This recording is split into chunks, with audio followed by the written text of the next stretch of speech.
ನನ್ನ ಅಣ್ಣ ತಮ್ಮಂದಿರೇ, ಅಕ್ಕ ತಂಗಿಯರೇ, ಭಾಳ ಜನ ಬಂದಿದ್ದಾರೆ. ನನ್ನ ಆತ್ಮೀಯರು, ಗೆಳೆಯರು, ಸಮಾಜ ಬಾಂಧವರು ಎಲ್ಲರಿಗೂ ನಮಸ್ಕಾರಗಳು. ಇಲ್ಲಿ ಬರೀ ನಾನು ಕೃತಜ್ಞತೆಗಳನ್ನು ಹೇಳಲು ಮಾತ್ರ ಬಂದು ನಿಂತಿದ್ದೇನೆ.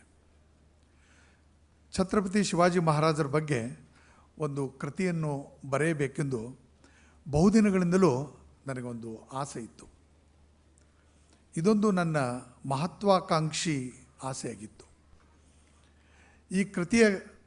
ಈ ಕೃತಿಯಕ್ಕಿಂತ ಮೊದಲು ಛತ್ರಪತಿ ಶಿವಾಜಿ ಮಹಾರಾಜರ ಬಗ್ಗೆ ಈ ಹಿಂದೆ ಶಿವಾಜಿ ಮೂಲ ಕನ್ನಡ ನೆಲ ಎಂಬ ಕೃತಿ, ನಾನು ಅದನ್ನು ರಾಚಿಮ್ ಢೇರೆಯವರ ಸಂಶೋಧನಾ ಕೃತಿಯ ಆಧಾರದ ಮೇಲೆ ಕನ್ನಡದಲ್ಲಿ ಛತ್ರಪತಿ ಶಿವಾಜಿ ಮಹಾರಾಜರ ಮೂಲ ಪುರುಷರು ಕರ್ನಾಟಕದ ಗದಗ ಜಿಲ್ಲೆಯ ಸೊರಟೂರಿನಿಂದ ಅವರು ಮಹಾರಾಷ್ಟ್ರಕ್ಕೆ ವಲಸೆ ಹೋಗಿದ್ದರು.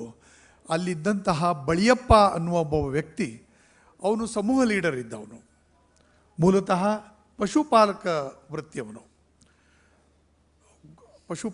ವೃತ್ತಿಯವನು. ಅಲ್ಲಿ ಭೀಕರವಾದಂತಹ ಪರಿಸರದಲ್ಲಿ ಬರಗಾಲ ಬಿದ್ದಂಥ ಸಂದರ್ಭದಲ್ಲಿ ಆತ ಅಲ್ಲಿಂದ ಸ್ಥಳಾಂತರಗೊಂಡು ಮಹಾರಾಷ್ಟ್ರಕ್ಕೆ ಹೋಗಿ, ಅನಂತರ ಅದೇ ಅವನ ಬಳಿಯಪ್ಪನ ವಂಶವೇ ಮುಂದೆ ಅದು ಛತ್ರಪತಿ ಶಿವಾಜಿ ಮಹಾರಾಜರ ಜನನಕ್ಕೆ ಕಾರಣ ಆಗ್ತದನ್ನುವ ಒಂದು ಸಂಶೋಧನಾತ್ಮಕವಾದಂಥ ಅದು ಕೃತಿ. ಅದು ಕರ್ನಾಟಕದಲ್ಲಿ ಬಹಳಷ್ಟು ಒಂದು ರೀತಿಯ ಹಲ್ಚಲನ್ನು ನಿರ್ಮಾಣ ಮಾಡಿತ್ತು.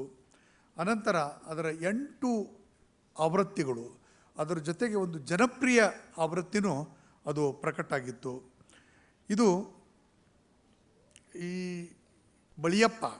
ಬಳಿಯಪ್ಪ ಅಂದರೆ ಹೊಯ್ಸಳ ಮನೆತನಕ್ಕೆ ಸಂಬಂಧಪಟ್ಟವನು.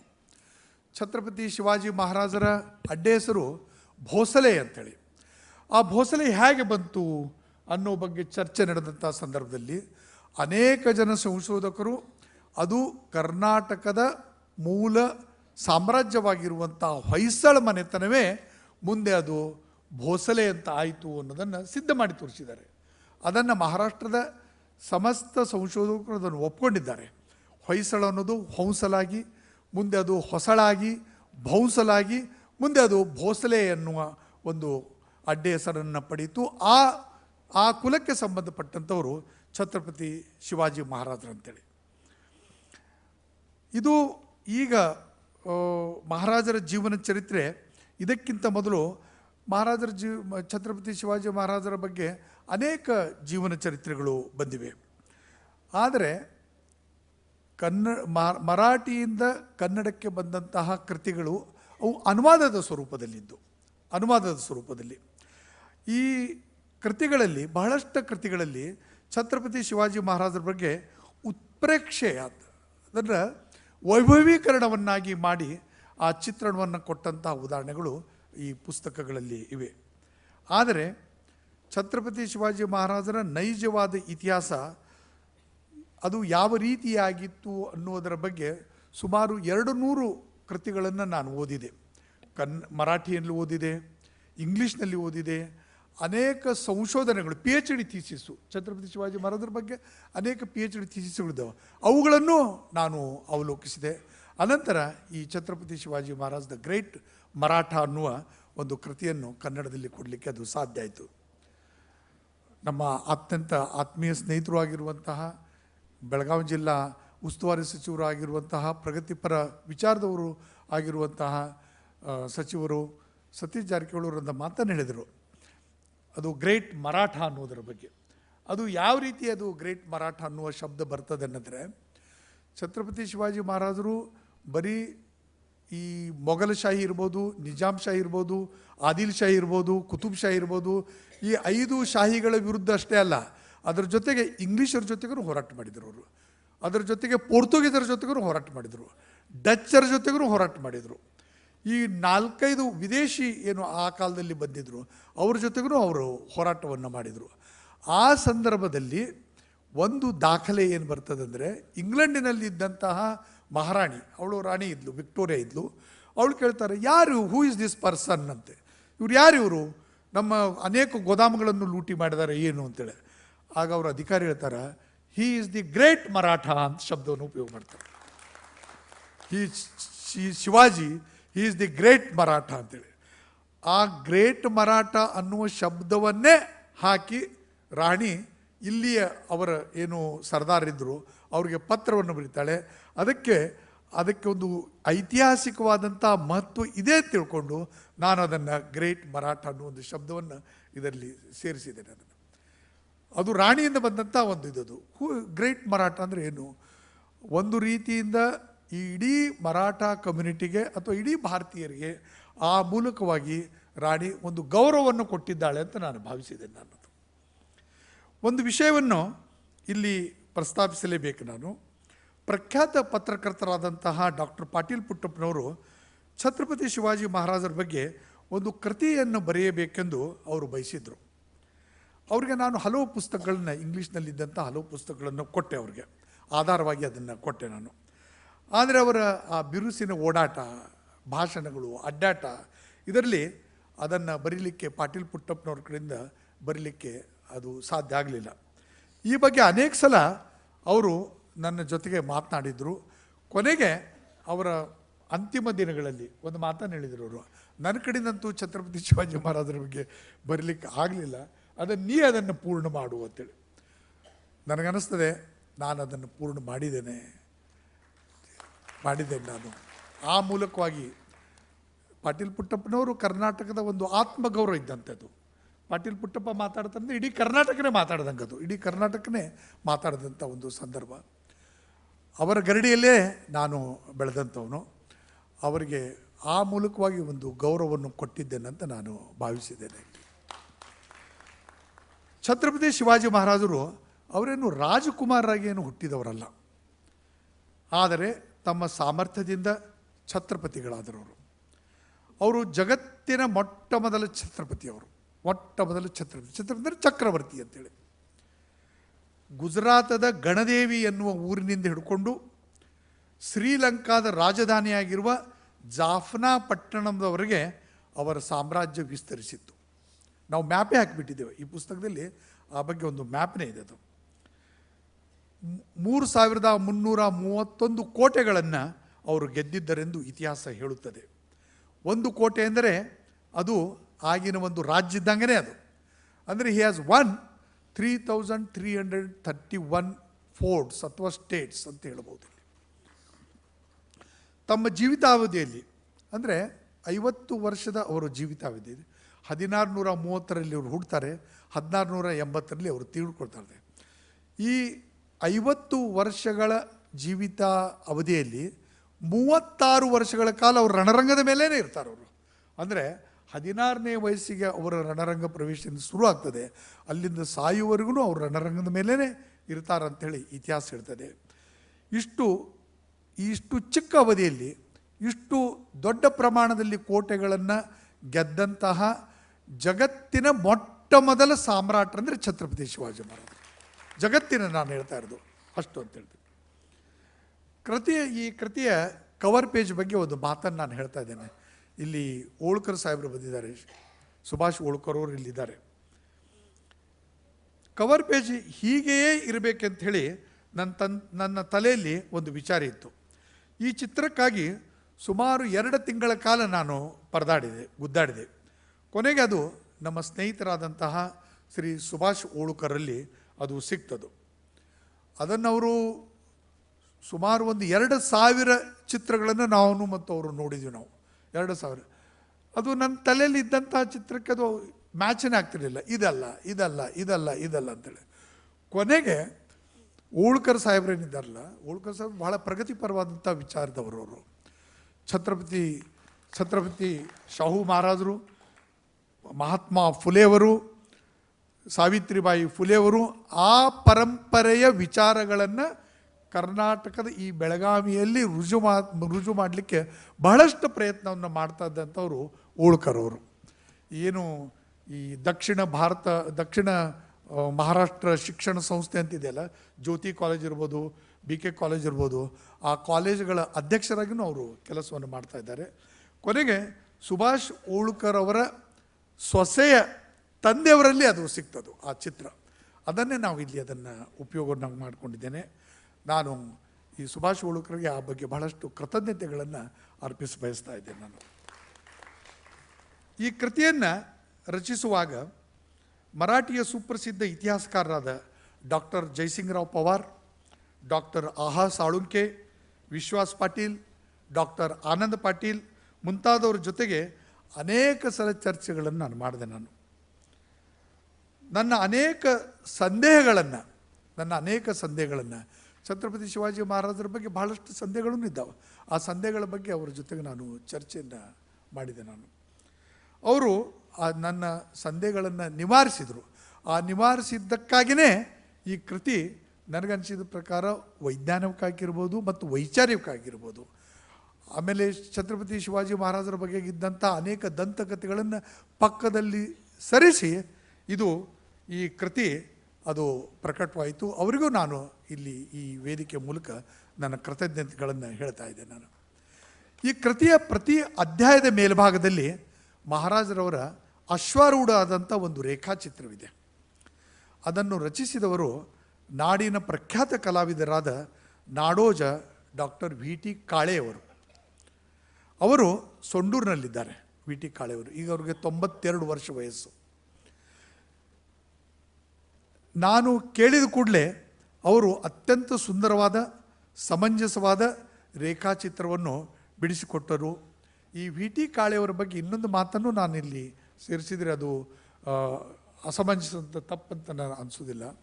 ವಿ ಟಿ ಕಾಳೆಯವರು ಈಗೇನು ನಾವು ಕರ್ನಾಟಕ ಸರ್ಕಾರ ಬಸವಣ್ಣನವರನ್ನು ನಾವು ನಮ್ಮ ನಾಯಕರಂತ, ನಮ್ಮ ಸಾಂಸ್ಕೃತಿಕ ನಾಯಕರಂತ ನಾವು ಘೋಷಣೆಯನ್ನು ಮಾಡಿದ್ದೇವೆ. ಸಿದ್ದರಾಮಯ್ಯನವರು ಅದನ್ನು ಘೋಷಣೆಯನ್ನು ಮಾಡಿದರು. ಅದರ ಜೊತೆಗೇ ಅವರು ಎಲ್ಲ ಸರ್ಕಾರಿ ಕಚೇರಿಗಳಲ್ಲಿ ಬಸವಣ್ಣನವರ ಚಿತ್ರವನ್ನು ಏನು DC ಕೊಡ್ತಾರೆ, AC ಕೊಡ್ತಾರೆ ಅಥವಾ ತಹಶೀಲ್ದಾರ್ ಕೊಡ್ತಾರೆ, ಅವರ ಕುರ್ಚಿಯ ಮೇಲ್ಭಾಗದಲ್ಲಿ ಬಸವಣ್ಣನವರ ಚಿತ್ರವನ್ನು ಕಂಪಲ್ಸರಿಯಾಗಿ ಹಾಕಬೇಕಂತೇಳಿ ಒಂದು ಸಿದ್ದರಾಮಯ್ಯನವರು ಒಂದು ಆಜ್ಞೆಯನ್ನು ಮಾಡಿದರು. ಆ ಚಿತ್ರವನ್ನು ಬಿಡಿಸಿದವರು ಇದೇ ವಿ ಟಿ ಕಾಳೆಯವರು. ಒಬ್ಬ ಮರಾಠ ಕಮ್ಯುನಿಟಿಗೆ ಸಂಬಂಧಪಟ್ಟಂಥವನು ಬಸವಣ್ಣನವರ ಅದ್ಭುತವಾದಂಥ ಒಂದು ಚಿತ್ರವನ್ನು ತೆಗೆದು ಅದನ್ನು ಎಲ್ಲ ಸರ್ಕಾರಿ ಕಚೇರಿಗಳಲ್ಲಿ ಹಾಕುವಂಥ ಒಂದು ಗೌರವಕ್ಕೆ ಪಾತ್ರನಾಗ್ತಾನಂದರೆ ಅದು ನಮಗೆಲ್ಲರಿಗೂ ಒಂದು ಹೆಮ್ಮೆಯ ವಿಷಯ ಆಗಬೇಕಂತೇಳಿ ಇಲ್ಲಿ ನಾನು ಅದನ್ನು ಇಲ್ಲಿ ಪ್ರಸ್ತಾಪವನ್ನು ಮಾಡ್ತಾಯಿದ್ದೇನೆ. ಈ ಕೃತಿಯನ್ನು ನಾನು ನನ್ನ ಅಪ್ಪ ದಿವಂಗತ ಹನುಮಂತರಾವ್ ದೌಲತ್ರಾವ್ ಕಾಟ್ಕರ್ ಹಾಗೂ ನಮ್ಮವ್ವ ಗೌರಾಬಾಯಿ ಇವರಿಗೆ ನಾನು ಈ ಕೃತಿಯನ್ನು ಅರ್ಪಿಸಿದ್ದೇನೆ. ನನ್ನ ತಂದೆ ಹುಬ್ಬಳ್ಳಿಯ ಮರಾಠಿ ಪ್ರಾಥಮಿಕ ಶಾಲೆ ನಂಬರ್ 1 ಇದರಲ್ಲಿ 45 ವರ್ಷಗಳ ಕಾಲ ಹೆಡ್ಮಾಸ್ತರಾದಂಥವರು. ಹೆಡ್ಮಾಸ್ತರಾಗಿ ಕೆಲಸವನ್ನು ಮಾಡಿದಂಥವರು. ಅಲ್ಲಿದ್ದಂತಹ 3 ತಲೆಮಾರುಗಳು, 3 ಜನರೇಷನ್ಸ್ ಒಬ್ಬರಿಗೆ ಕಲಿಸಿದ್ರು. ಅವ್ರ ಮಗನೂ ಅವ್ರ ವಿದ್ಯಾರ್ಥಿ ಆದ, ಅವ್ರ ಮಗನೂ ವಿದ್ಯಾರ್ಥಿ ಆದ. ಹೀಗೆ 3 ಜನರೇಷನನ್ನು ಕಲಿಸಿದಂಥ ಒಂದು ಕರ್ತವ್ಯವನ್ನು ಅವರು ಮಾಡಿದಂಥವ್ರು. ಅವರಿಗೆ ಈ ಶಿವಛತ್ರಪತಿಯ ಬಗ್ಗೆ ಬಹಳ ಅಭಿಮಾನ, ಒಂದು ರೀತಿಯ ಭಕ್ತಿ ಅಭಿಮಾನ. ಮಹಾರಾಜರ ಬಗೆಗಿನ ಕಥೆಗಳನ್ನು ಅವರು ನಮ್ಮೆದುರು ಹೇಳ್ತಾ ಇದ್ರು. ಹೀಗಾಗಿ ಚಿಕ್ಕವನಿದ್ದಾಗಿಂದಲೇ ನನಗೆ ಛತ್ರಪತಿ ಶಿವಾಜಿ ಮಹಾರಾಜರ ಬಗ್ಗೆ ಆಸಕ್ತಿನೂ ಬಿಡ್ತು, ಗೌರವನೂ ಬಿಡ್ತು, ಅಭಿಮಾನನೂ ಬಿಡ್ತು. ಮುಂದೆ ಅದು ಈ ಕೃತಿಯ ರೂಪದಲ್ಲಿ ಅದು ಪ್ರಕಟಗೊಂಡದ್ದು. ಅದನ್ನು ಇಲ್ಲಿ ನಾನು ಬಹಳ ಕೃತಜ್ಞತೆಯನ್ನು ಇಲ್ಲಿ ಹೇಳಲಿಕ್ಕೆ ಬಯಸ್ತಾ ಇದ್ದೇನೆ. ಈ ಕೃತಿಯನ್ನು ಇಂದು ಲೋಕಾರ್ಪಣೆ ಮಾಡಿದಂತಹ ನಮ್ಮ ಅತ್ಯಂತ ಆತ್ಮೀಯ ಸ್ನೇಹಿತರಾಗಿರುವಂತಹ ಡಾಕ್ಟರ್ ಸತೀಶ್ ಜಾರಕಿಹೊಳಿಯವರಿಗೂ ನಾನು ಕೃತಜ್ಞನಾಗಿದ್ದೇನೆ. ಈ ಕಾರ್ಯಕ್ರಮದ ಅಧ್ಯಕ್ಷತೆಯನ್ನು ವಹಿಸಿರುವಂತಹ ನಾಡೋಜ ಡಾಕ್ಟರ್ ಮನು ಬಳಿಗಾರ್ ಅವರು ನನಗೆ ಅವರು ಕಾಲೇಜಿನ ದಿನಗಳಿಂದಲೂ ಅವರು ನನ್ನ ಸ್ನೇಹಿತರು. ಅಂದರೆ 1973-74ರಿಂದಲೂ ನಾವೆಲ್ಲ ಗೆಳೆಯರಾದಂಥವರು. ಅವರು ಕರ್ನಾಟಕದ ಕನ್ನಡ ಮತ್ತು ಸಂಸ್ಕೃತಿ ಇಲಾಖೆಯ ಆಯುಕ್ತರಾಗಿಯೂ ಅವರು ಕೆಲಸವನ್ನು ಮಾಡಿದವರು. ಕನ್ನಡ ಸಾಹಿತ್ಯ ಪರಿಷತ್ತಿನ ರಾಜ್ಯಾಧ್ಯಕ್ಷರಾಗಿಯೂ ಅವರು ಕೆಲಸವನ್ನು ಮಾಡಿದಂಥವರು. ಬಳಿಗಾರವರ ಬಗ್ಗೆ ಹೇಳಬೇಕಂದ್ರೆ ಅವರ ಇಡೀ ಕುಟುಂಬ ಬಳಿಗಾರ್ ಕುಟುಂಬನೇ ಛತ್ರಪತಿ ಶಿವಾಜಿ ಮಹಾರಾಜರ ಬಗ್ಗೆ ಬಹಳ ಗೌರವವನ್ನು ಇಟ್ಟುಕೊಂಡಂಥವ್ರು. ಅವರ ತಂದೆ ಪರಮೇಶ್ವರಪ್ಪ ಬಳಿಗಾರ್ ಅವರು ತಮ್ಮ ಮನೆಯಲ್ಲಿ ಛತ್ರಪತಿ ಶಿವಾಜಿ ಮಹಾರಾಜರ ಫೋಟೋವನ್ನು ಹಾಕಿದರು. ನಾನು 1974 ಸುಮಾರಿನಲ್ಲಿ ಅವರ ಮನೆಗೆ ಹೋದಂಥ ಸಂದರ್ಭದಲ್ಲಿ ಆ ಫೋಟೋವನ್ನು ನೋಡಿ ನನಗೆ ಆಶ್ಚರ್ಯ ಆಗಿತ್ತು. ಫೋಟೋವನ್ನು ಅವರು ಛತ್ರಪತಿ ಶಿವಾಜಿ ಮಹಾರಾಜ್ ಅಂದರೆ ಶಿವನ ಸಾಕ್ಷಾತ್ ಅವತಾರ ಅಂತೇಳಿ ಬಗ್ದಿದ್ರು ಅವರು. ಅಂದರೆ ಪರಮೇಶ್ವರಪ್ಪ ಬಳಿಗಾರ್ ಅವರು ಇಲ್ಲ ಛತ್ರಪತಿ ಶಿವಾಜಿ ಮಹಾರಾಜ್ ಅಂದರೆ ಇವರು ಬೇರೆ ಯಾರೂ ಅಲ್ಲ, ಈ ಶಿವಾನೇ ಮತ್ತೆ ಛತ್ರಪತಿ ಶಿವಾಜಿ ಮಹಾರಾಜರ ರೂಪದಲ್ಲಿ ಹುಟ್ಟಿದವರು ಅಂತ ನನ್ನ ಮುಂದೆ ಅವರು ಹೇಳಿದರು. ಅವರು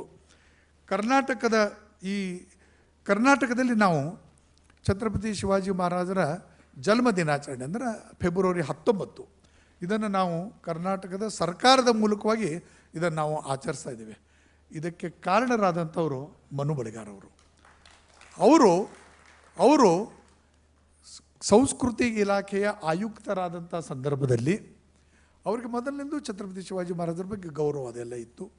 ಅವರು ಈ ಸರ್ಕಾರಿ ಮಟ್ಟದಲ್ಲಿ ಇಲ್ಲ ಇದನ್ನು ಮಾಡಲೇಬೇಕು ಅನ್ನುವ ಒಂದು ಉದ್ದೇಶದಿಂದ ಅದನ್ನು ಫೆಬ್ರವರಿ 19 ಎಲ್ಲ ಸರ್ಕಾರಿ ಕಚೇರಿಗಳಲ್ಲಿ ಛತ್ರಪತಿ ಶಿವಾಜಿ ಮಹಾರಾಜ ದಿನಾಚರಣೆ ಮಾಡಬೇಕು ಅನ್ನುವ ಆಜ್ಞೆಯನ್ನು ಹೊರಡಿಸಲಿಕ್ಕೆ ಅವರು ಕಾರಣರಾದಂಥವ್ರು. ಅದರ ಹಿಂದೆ ಒಂದು ಕಾರಣ ಇದೆ, ಅದನ್ನು ಬಳಿಗಾರ್ ಸಾಹೇಬ್ರೆ ಅದನ್ನು ಹೇಳ್ತಾರೆ, ನಾನು ಹೇಳಲಿಕ್ಕೆ ಹೋಗೋದಿಲ್ಲ. ಅದನ್ನು ಕೃತಿಯ ಬಗ್ಗೆ ಡಾಕ್ಟರ್ ಗುರುದೇವಿ ಹುಲೆಪ್ಪನವ್ರ ಮಠ ಅವರು ಹಾಗೂ ಚಾರಿತ್ರಿಕ ಕಾದಂಬರಿಕಾರರೆಂದು ಹೆಸರು ಮಾಡಿದಂತಹ ಯರು ಪಾಟೀಲ್ರವರು ಇಲ್ಲಿ ಮಾತನಾಡಿದ್ದಾರೆ. ಇವರಿಬ್ಬರಿಗೂ ಎಷ್ಟು ಕೃತಜ್ಞತೆಗಳನ್ನು ಹೇಳಬೇಕಂದ್ರೆ ಅದು ಕಡಿಮೆ. ಇನ್ನು ಈ ಕಾರ್ಯಕ್ರಮವನ್ನು ಯಶಸ್ವಿಯಾಗಿ ಹೋಗುವಲ್ಲಿ ಅನೇಕರು ಸಹಾಯ ಸಹಕಾರಗಳನ್ನು ಇಲ್ಲಿ ನಮಗೆ ಮಾಡಿದ್ದಾರೆ. ಬೇರೆ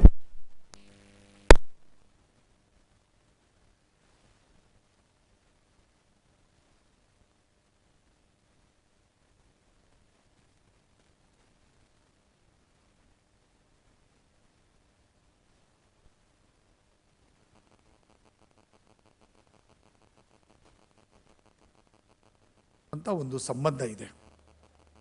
ಭಾಷೆ ಬೇರೆ ಬೇರೆ ಆಗಿದ್ದರೂ ಕನ್ನಡಿಗರು ಮತ್ತು ಮರಾಠಿ ಜನರು ಇವರೆಲ್ಲ ಒಂದೇ ಮೂಲದಿಂದ ಬಂದಂಥವ್ರು. ಇವರಿಬ್ಬರು ಅಣ್ಣ ತಮ್ಮ ಇದ್ದಂಗೆ. ಅವರು ಭಾಷೆ ಬೇರೆ ಇರ್ಬೋದು, ಆದರೆ ಇವರ ಆಚರಣೆಗಳಿರ್ಬೋದು, ಅವರು ಪೂಜಿಸುವಂಥ ದೇವರುಗಳಿರ್ಬೋದು, ಆಹಾರ ಪದ್ಧತಿಗಳಿರ್ಬೋದು, ಇವೆಲ್ಲ ಒಂದೇ ಮೂಲಕ್ಕೆ ಸಂಬಂಧಪಟ್ಟದ್ದು. ಈ ನಮ್ಮ ಇಬ್ಬರ ಸಂಸ್ಕೃತಿಯಲ್ಲಿ ಕನ್ನಡ ಇರ್ಬೋದು ಮರಾಠಿ ಇರ್ಬೋದು, ಇಲ್ಲಿ ಹರಿಯುವಂತಹ ಒಳ ಸ್ತೋತ್ರ ಏನಿದೆಲ್ಲ ಇದು ಒಂದೇ ಆಗಿದೆ. ಅದರ ಜೊತೆಗೆ ಯರು ಪಾಟೀಲರು ಅದನ್ನು ಹೇಳಿದರು. ಅದನ್ನು ಛತ್ರಪತಿ ಶಿವಾಜಿ ಮಹಾರಾಜರ ಅನೇಕ ಅವಶೇಷಗಳು, ಅನೇಕ ಸಂಬಂಧಗಳು ಕರ್ನಾಟಕದಲ್ಲಿ ಇವೆ ಅಂತೇಳಿ. ಅವರ ತಂದೆಯ ಸಮಾಧಿನೇ ಇಲ್ಲಿ ನಮ್ಮ ಹೊದಿಗೆರೆಯಲ್ಲಿ ಅವರ ತಂದೆಯ ಸಮಾಧಿ ಇದೆ. ಛತ್ರಪತಿ ಶಿವಾಜಿ ಮಹಾರಾಜರ ಅಣ್ಣ ಸಂಭಾಜಿ, ಅವನ ಹೆಸರು. ಶಿವಾಜಿ ಮಹಾರಾಜರ ಮಗನ ಹೆಸರು ಸಂಭಾಜಿನೇ. ಅವರ ಅಣ್ಣ ಅವನು ಕನಕಗಿರಿಯಲ್ಲಿ ನಡೆಯುವಂಥ ಒಂದು ಯುದ್ಧದಲ್ಲಿ ಅವನು ಸಾಯ್ತಾನೆ. ಅವನ ಸಮಾಧಿ ಕನಕಗಿರಿಯಲ್ಲಿದೆ. ಛತ್ರಪತಿ ಶಿವಾಜಿ ಮಹಾರಾಜರ ಉಬ್ಬು ಚಿತ್ರ ಅಂದರೆ ಮೊಟ್ಟ ಮೊದಲ ಉಬ್ಬು ಚಿತ್ರ, ಅದು ಅದನ್ನು ಬೆಳವಡಿ ಮಲ್ಲಮ್ಮ ಮಾಡಿಸ್ತಾಳೆ. ಬೆಳವಡಿ ಮಲ್ಲಮ್ಮಳನ್ನು ಶಿವಾಜಿ ಮಹಾರಾಜರು ತಮ್ಮ ಸಹೋದರಿ ಅಂತೇಳಿ ಸ್ವೀಕಾರ ಮಾಡ್ತಾರೆ. ಅವಳ ಮಗ ನಾಗಭೂಷಣನ ತನ್ನ ತೊಡೆ ಮೇಲೆ ಇಟ್ಕೊಂಡು, ತನ್ನ ತೊಡೆ ಮೇಲೆ ಅವನನ್ನು ಕುಡಿಸ್ಕೊಂಡು ಅವನಿಗೆ ಹಾಲು ಕುಡಿಸಿ, ನಾನು ನಿನ್ನ ಸೋದರ ಮಾವ, ನಿಮಗೇನೇ ಸಮಸ್ಯೆಗಳು ಬಂದರೂ ಸಹಿತ, ಸಾಮ್ರಾಜ್ಯಕ್ಕೆ ಏನೇ ಸಮಸ್ಯೆಗಳು ಬಂದರೂ ನನಗೆ ಕೇಳು ನೀನು ಅನ್ನೋ ಒಂದು ಆಶ್ವಾಸನೆಯನ್ನು ಅವರು ಕೊಡ್ತಾರೆ. ಛತ್ರಪತಿ ಶಿವಾಜಿ ಮಹಾರಾಜರ ತಂದೆ ಬೆಂಗಳೂರಿನಲ್ಲಿ ಗವರ್ನರ್ನಾಗಿದ್ದ ಸಂದರ್ಭದಲ್ಲಿ 12 ವರ್ಷಗಳ ಕಾಲ ಅವರು ಕರ್ನಾಟಕದಲ್ಲಿ ಇರ್ತಾರೆ. ಕನ್ನಡವೂ ಅವರಿಗೆ ಬರ್ತಾ ಇತ್ತಂತೇಳಿ ಮರಾಠಿಯ ಇತಿಹಾಸಕಾರರೇ ಹೇಳ್ತಾರೆ. ಅವರಿಗೆ ಕನ್ನಡ ಬರ್ತಿತ್ತು, ಮರಾಠಿ ಬರ್ತಿತ್ತು, ಸಂಸ್ಕೃತ ಬರ್ತಿತ್ತು, ಈ ಎಲ್ಲ ಭಾಷೆಗಳು ಅವರಿಗೆ ಅವಗತವಾಗಿದ್ದು ಅಂತೇಳಿ. ಅಂದರೆ ಅವರಿಗೂ ಛತ್ರಪತಿ ಶಿವಾಜಿ ಮಹಾರಾಜರಿಗೂ ಕರ್ನಾಟಕಕ್ಕೂ ಆ ರೀತಿಯಾದಂಥ ಒಂದು ಸಂಬಂಧಗಳು ಇವೆ ಅನ್ನೋದನ್ನು ಇಲ್ಲಿ ನಾನು ಅದನ್ನು ಹೇಳಿದೆ. ನಾನು ಈ ಕೃತಿಯನ್ನು ರಚಿಸುವಾಗ ಅಥವಾ ನನ್ನ ಇಡೀ ಸಾಹಿತ್ಯ ಕಾರ್ಯ ಚಟುವಟಿಕೆಗಳಿಗೆ ನನ್ನ ಕುಟುಂಬದ ಸಹಾಯ ಸಹಕಾರಗಳನ್ನು ನಾನು ಇಲ್ಲಿ ನೆನೆಯಲೇಬೇಕಾಗ್ತದೆ. ಈ ಕೃತಿಯನ್ನು ಬರೆಯುವಾಗ ನಾನು ಅನೇಕ ಕಡೆ ಅಲ್ದಾಡಬೇಕಾಯಿತು. ಇದು 2 ವರ್ಷ ತಗೋತು ನನಗೆ. ಭಾಳ ದೀರ್ಘವಾದಂಥ ಒಂದು ಇದು. ಆ ಕೋಟೆಗಳಿಗೆ ಹೋಯಿತು, ಆ ಬಖರಗಳನ್ನು ನೋಡ್ತೇವೆ, ಕೊನೆಯವರೆಗೂ ಅಂದರೆ ಕೊನೆಯ ಒಂದು ಪುಟ ಯಾವ ರೀತಿಯಾಗಿ ಅದು ಸಿಕ್ತಂದರೆ, ನಾವೆಲ್ಲ ಏನು ನಂಬಿಟ್ಟಿದ್ದು, ನಾವು ಛತ್ರಪತಿ ಶಿವಾಜಿ ಮಹಾರಾಜರ ಗುರುಗಳು ಯಾರಾಗಿದ್ರು ಅಂದರೆ ನಮಗೆಲ್ಲ ಹೇಳಿದರು, ನಾವೆಲ್ಲ ಪಾಠಗಳಲ್ಲಿ ಓದಿದ್ವಿ, ಸಮರ್ಥ ರಾಮದಾಸರು ಅವ್ರ ಗುರುಗಳು ಅಂತೇಳಿ. ಆದರೆ ದಾಖಲೆಗಳು ಛತ್ರಪತಿ ಶಿವಾಜಿ ಮಹಾರಾಜರು ಮತ್ತು ಸಮರ್ಥ ರಾಮದಾಸರು ಅವ್ರು ಭೇಟೇ ಆಗಿಲ್ಲ ಅಂತೇಳಿ ಹೇಳ್ತದೆ. They had never mat. ಅವ್ರು ಭೇಟೇ ಆಗಿಲ್ಲ, ಅವ್ರು ಭೇಟೇ ಆಗಿರಲಿಲ್ಲ. ಮತ್ತು ಹೇಗೆ ಗುರುಗಳಾದರು ಅವರು? ಅದು ಇತಿಹಾಸದ ಒಂದು ಬೇರೆ ಒಂದು ಚಾನಲ್ ಅದು. ಈಗ ಸತೀಶ್ ಜಾರಕಿಹೊಳಿ ಹೇಳಿದರು, ಇತಿಹಾಸಗಳನ್ನು ನಾವು ಭಾಳ ನೈಜವಾದ ರೀತಿಯಲ್ಲಿ ನೋಡಬೇಕು ಅಂತೇಳಿ. ನಮಗೆ ಅಕ್ಷರಗಳಿಗೆ ಗೊತ್ತಿರಲಿಲ್ಲಲ್ಲ, ನಾವು ಬರೀಲಿಲ್ಲ, ಬೇರೆಯವರು ಬರೆದುಬಿಟ್ರು. ಬೇರೆಯವರು ಬರೆದು ಛತ್ರಪತಿ ಶಿವಾಜಿ ನಮ್ಮ ಸೇವಕ, ನಮ್ಮ ಶಿಷ್ಯ ಅಂತ ಬರೆದ್ರು, ನಾವು ನಂಬ್ಕೊಂಡ್ವಿ ಅದನ್ನು. ಯಾವಾಗ ನಮಗೆ ಅಕ್ಷರಗಳು ಬಂದು, ಯಾವಾಗ ಪುಲೆಯವರು ಅವರ ಸಮಾಧಿಯನ್ನು ಕಂಡುಹಿಡಿದ್ರು, ಯಾವಾಗ ಬೇಂದ್ರೆಯವರು ಛತ್ರಪತಿ ಶಿವಾಜಿ ಮಹಾರಾಜರ ಮೂಲ ಅಸಲಿ ಚಿತ್ರವನ್ನು ಹುಡುಕಿ ತೆಗೆದ್ರು, ಆಮೇಲೆ ನಮಗೆ ಗೊತ್ತಾಯಿತು, ಈ ಇತಿಹಾಸ ಈ ರೀತಿ ಇದೆ ಅಂತೇಳಿ. ಭಾಳಷ್ಟು ಅಡ್ಡಾಡಬೇಕಾಯ್ತು, ಭಾಳಷ್ಟು ಕಡೆಗೆ ನಾನು ಹೋಗಬೇಕಾದಂತಾಯಿತು. ಛತ್ರಪತಿ ಶಿವಾಜಿ ಮಹಾರಾಜರ ಗುರುಗಳು ಯಾರಾಗಿದ್ರು ಅಂಥೇಳಿ ಡಾಕ್ಟರ್ ಬಾಬಾ ಸಾಹೇಬ್ ಅಂಬೇಡ್ಕರ್ ಅವರಿಗೆ ಛತ್ರಪತಿ ಶಾಹು ಮಹಾರಾಜರು ಒಂದು ಪತ್ರವನ್ನು ಬರೀತಾರೆ. ಅದು ಈ ಪುಸ್ತಕದಲ್ಲಿ ಇದೆ. ಒಂದು ಪತ್ರವನ್ನು ಬರೀತಾರೆ ಶಾಹು ಮಹಾರಾಜರು ಬಾಬಾ ಸಾಹೇಬ್ ಅಂಬೇಡ್ಕರ್ಗೆ ಪತ್ರವನ್ನು ಬರೀತಾರೆ. ಆ ಪತ್ರದಲ್ಲಿ ಅವರು ಬರೀತಾರೆ, ಪಾಟಗಾಂವದಲ್ಲಿ, ಅಂದರೆ ಕೊಲ್ಲಾಪುರ ಸಮೀಪ ಒಂದು ಪಾಟಗಾಂವ್ ಅಂತ ಊರಿದೆ, ಆ ಪಾಟಗಾಂವದಲ್ಲಿ ಕ್ಷಾತ್ರ ಜಗದ್ಗುರು ಅಂತೇಳಿ ಒಬ್ಬರು ಇದ್ದಾರೆ. ಆ ಕ್ಷಾತ್ರ ಜಗದ್ಗುರುಗಳೇ ಛತ್ರಪತಿ ಶಿವಾಜಿ ಮಹಾರಾಜರು ಗುರುಗಳಾಗಿದ್ದರು. ಛತ್ರಪತಿ ಶಿವಾಜಿ ಮಹಾರಾಜರು ಅವ್ರಿಗೆ ನಡ್ಕೊಳ್ತಿದ್ರು, ಅನೇಕ ಸಂದರ್ಭಗಳಲ್ಲಿ ಅವ್ರಿಗೆ ಭೇಟಿ ಆಗ್ತಾಯಿದ್ರು. ಆದರೆ ಯಾವಾಗ ಮರಾಠ ಸಾಮ್ರಾಜ್ಯದ ಪತನಾಗಿ ಅಲ್ಲಿ ಪೇಶ್ವೆಗಳು ಯಾವಾಗ ಉದಯ ಆದರೂ, ಈ ಕ್ಷಾತ್ರ ಜಗದ್ಗುರು ಪಕ್ಕಕ್ಕೆ ಸರಿಯಲ್ಪಟ್ಟರು, ಅವ್ರನ್ನ ಬಾಜುಗೆ ಸರಿಸಿದ್ರು. ಅಲ್ಲಿಂದ ಅವರ ಆ ಮಠದ ಮಹತ್ವ, ಆ ಜಗದ್ಗುರು ಪೀಠದ ಮಹತ್ವ ಕಡಿಮೆ ಆಯಿತು. ನಾನು ಅಂದರೆ ಇವರು ಛತ್ರಪತಿ ಶಾಹು ಮಹಾರಾಜರು ಹೇಳ್ತಾರೆ, ನಾನು ಆ ಊರಿಗೆ ಹೋಗಿ ಆ ಗುರುಗಳನ್ನು ಈಗಿನ ಗುರುಗಳಿಗೆ ನಾನು ಭೇಟಿಯಾಗಿ ಅವರಿಗೆ ಮತ್ತೆ ಕ್ಷಾತ್ರ ಜಗದ್ಗುರು ಅನ್ನುವ ಪಟ್ಟವನ್ನು ಕಟ್ತಾ ಇದ್ದೇನೆ, ಪಟ್ಟಾಭಿಷೇಕವನ್ನು ಮಾಡ್ತಾ ಇದ್ದೇನೆ, ಅದಕ್ಕೆ ನೀವು ದಯವಿಟ್ಟು ಬರಬೇಕು ಅಂತೇಳಿ ಡಾಕ್ಟರ್ ಬಾಬಾ ಸಾಹೇಬ್ ಅಂಬೇಡ್ಕರ್ ಅವರಿಗೆ ಅವರು ಪತ್ರವನ್ನು ಬರೀತಾರೆ. ಆ ಪತ್ರವನ್ನು ಕೊಲ್ಲಾಪುರದ ಒಬ್ಬ ಸ್ಕಾಲರ್, ಈಗ ಅವರು ಪೂನಾದಲ್ಲಿ doctor Baba Saheb Ambedkar research ಸೆಂಟರ್ದ director ಆಗಿದ್ದಾರೆ, ಸಂಭಾಜಿರಾವ್ ಬಿರಂಜಿ ಅಂತೇಳಿ. ನಮ್ಮಲ್ಲಿ ಚಂದ್ರಕಾಂತನೂ ಕೂತ್ಕೊಂಡಿದ್ದಾರೆ, ಅವ್ರ ಫ್ರೆಂಡು ಅವ್ರದ್ದು ಸಂಭಾಜಿ ಬಿರಂಜಿ ಅವರು ಆ ಪತ್ರವನ್ನು ನನಗೆ ದೊರಕಿಸಿಕೊಟ್ರು. ಅದನ್ನು ಅಂದರೆ ಇತಿಹಾಸದ ಒಳಪುಟಗಳು ಯಾವ ರೀತಿಯಾಗಿರ್ತಾವೆ ಅನ್ನೋದು ಇದರಿಂದ ನಮಗೆ ಗೊತ್ತಾಗ್ತದೆ. ಈ ಎಲ್ಲ ಅಡ್ಡಾಟದಲ್ಲಿ ನನ್ನ ಕುಟುಂಬವನ್ನು ನಾನು ನೆಗ್ಲೆಕ್ಟ್ ಮಾಡಿದ್ದೆ. ಆ ಸಂದರ್ಭದಲ್ಲಿ ನನ್ನ ಪತ್ನಿ ಶ್ರೀಮತಿ ಸುಮಾ ಅವರು ಕುಟುಂಬದ ಎಲ್ಲ ಜವಾಬ್ದಾರಿಗಳನ್ನು ವಹಿಸಿಕೊಂಡು ಈ ನನ್ನ ಬರವಣಿಗೆಗೆ ಸಂಪೂರ್ಣವಾಗಿ ಸಹಕಾರಿಯಾಗಿ ಅವರು ನಿಂತರು. ಅವರಿಗೂ ನಾನು ಕೃತಜ್ಞತೆಯನ್ನು ಬಯಸ್ತಾ ಇದ್ದೇನೆ. ಇಲ್ಲಿ ನೀವೆಲ್ಲ ಬಂದಿದ್ದೀರಿ, ನಿಮಗೆಲ್ಲರಿಗೂ ನಾನು ಕೃತಜ್ಞತೆಯನ್ನು ಅರ್ಪಿಸಿ, ಥ್ಯಾಂಕ್ಸ್ ಅಂತ ಹೇಳಿದರೆ ಅಷ್ಟಕ್ಕೆ ಅದು ಸಾಲಿಕ್ಕಿಲ್ಲ. ಮತ್ತು ಈ ಏನು ಒಂದು ರೀತಿಯ ಸಂಬಂಧ ಇದೆಯಲ್ಲ, ಆ ಸಂಬಂಧಗಳು ಮತ್ತೆ ವೃದ್ಧಿಗೊಳ್ಳಲಿ ಅನ್ನುವ ಒಂದು ಮಾತನ್ನು ಹೇಳಿ ಈ ಕಾರ್ಯಕ್ರಮಕ್ಕೆ ಬಂದಿರುವಂತಹ ಸತೀಶ್ ಜಾರಕಿಹೊಳಿ ಇರ್ಬೋದು, ಮನು ಬಳಿಗಾರ್ ಇರ್ಬೋದು, ನನ್ನ ಸಹೋದರಿಯಾದಂತಹ ಗುರುದೇವಿ ಇರ್ಬೋದು, ಸಹೋದರ ಆದಂತಹ ಯರು ಪಾಟೀಲ್ ಇರ್ಬೋದು, ನಿಮ್ಮೆಲ್ಲರಿಗೂ ಮತ್ತೊಂದು ಸಲ ನಾನು ಕೃತಜ್ಞತೆ ನನ್ನ ಮಾತುಗಳನ್ನು ಮುಗಿಸ್ತೇನೆ. ಎಲ್ಲರಿಗೂ ನಮಸ್ಕಾರ.